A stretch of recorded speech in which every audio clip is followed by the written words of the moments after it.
What's up, YouTuber? So today I wanted to share something very important, right? That I picked up from this book. This book is called Conversations with God. I'm sure you've heard about it. So it says here it's the life-changing bestseller, right?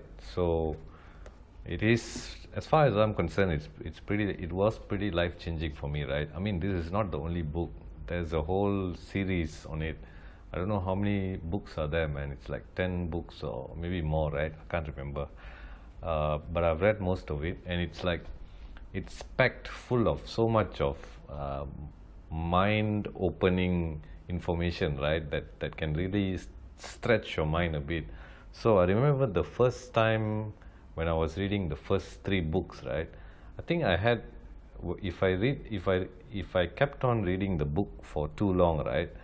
I can feel like a sort of headache within me. It's like there's just too much of information packed into the book, right? That my mind was struggling to even understand or comprehend what was being said in the book.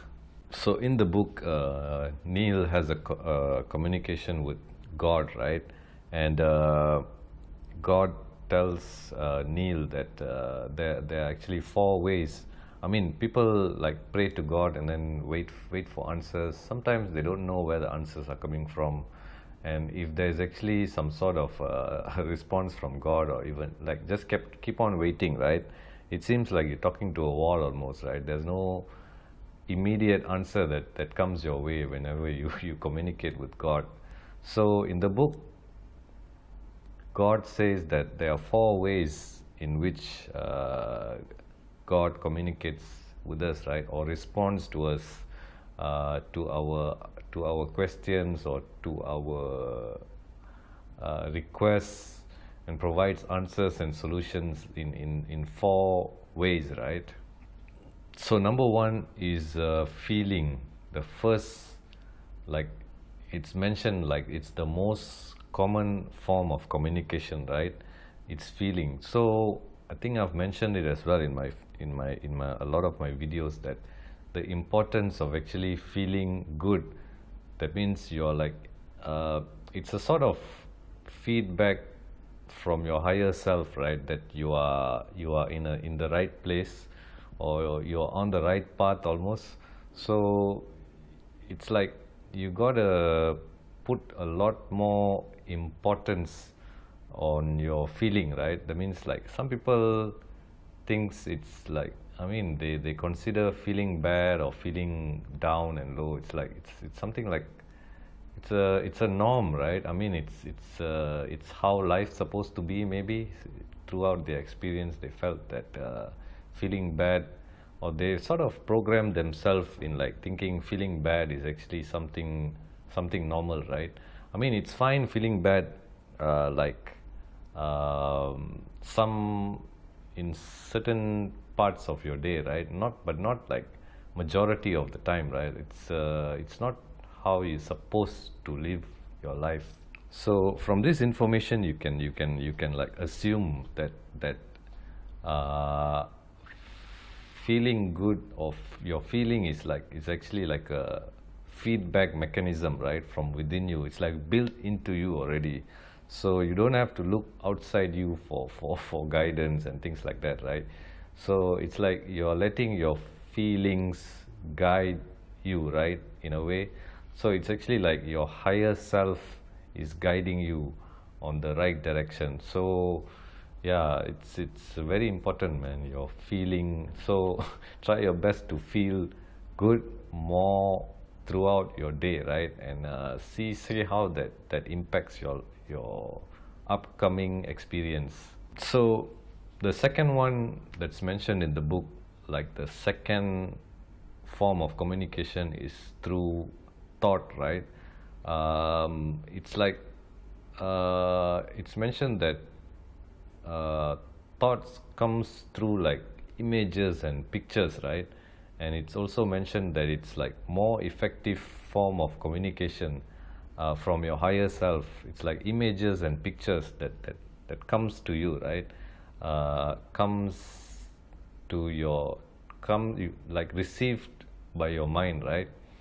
So it's like a more effective form of communication than actually using words.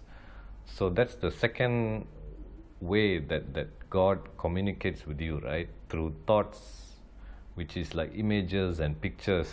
So for this like to actually work, right, I mean, I've come to understand that it's important, the importance of keeping your mind quiet, right, so that you can actually receive something that pops in from your higher self or your higher mind, right? So you gotta try your best to keep your mind a bit. It's not easy to keep it always quiet, right? It's like emptiness, right? I mean, that won't be fun as well. So it's like try your best to keep it calm and at peace, right? More of the time throughout your day, so that it's easier when to pick up thoughts that comes to you from your higher mind, right? So it's like being in like a receiving mode or like download mode, as I mentioned in my previous video, right? Number three, I mean the third form of communication from God, it's mentioned that it's God uses experience to communicate, like it says is used as a grand communicator, right?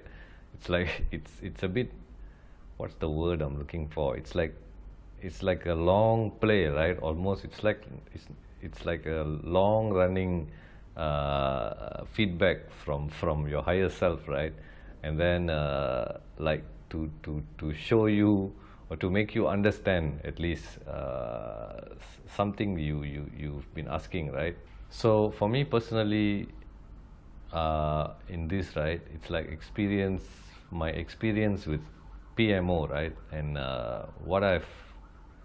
I think for me, without my struggles with PMO, right, and trying to quit and then failing and shit like that, so without me going through that experience, I wouldn't have pushed myself to like dig deeper and then dive deeper into self help and then self level up and then how to improve myself, how to get better, right? It's like because I was struggling with it, I keep pushing myself to learn more, to understand more, to read more, because I had that strong desire, right, to really learn more and then understand and then try to apply it, right?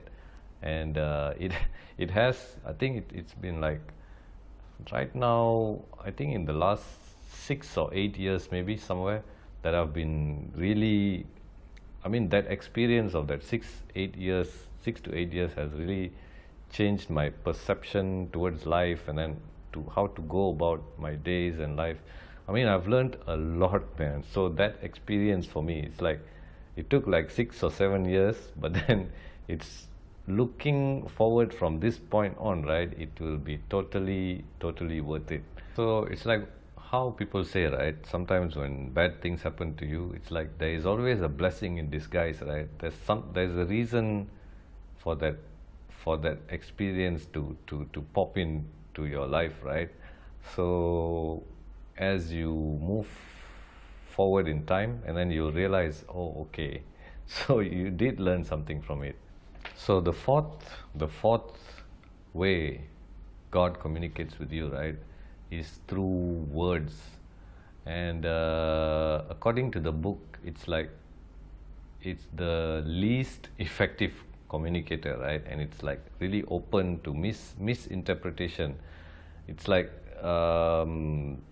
whatever communication that comes from your higher self, when it flows down and then you interpret it using words, right, it's not easy to, I mean, according to the book, right, it says words are very limited forms of communication. It's like our language, there's a bit of limitedness in like what God wants to tell us, right, as a whole. So it's like not very effective form of communication, but it's still a way that the Lord speaks to you, right? So like even in the book, right, when Neil has a dialogue with God. So you can see in some parts of the book where God tells him that it's the words, it's like, it's almost, there's a struggle to get the point across, right, to the author. It's like the interpretation of what the message is trying to be said, right, it's misinterpreted by the limited use of words. So a few times, like, certain messages are repeated, right, and then certain different words are used to try to get the message across. So even in the book you can see the struggle with trying to communicate using words, right? So in summary, the reason I wanted to make this video was to highlight the importance of feeling good again, right? And also, like, try to pay close attention to your own feeling, right? And then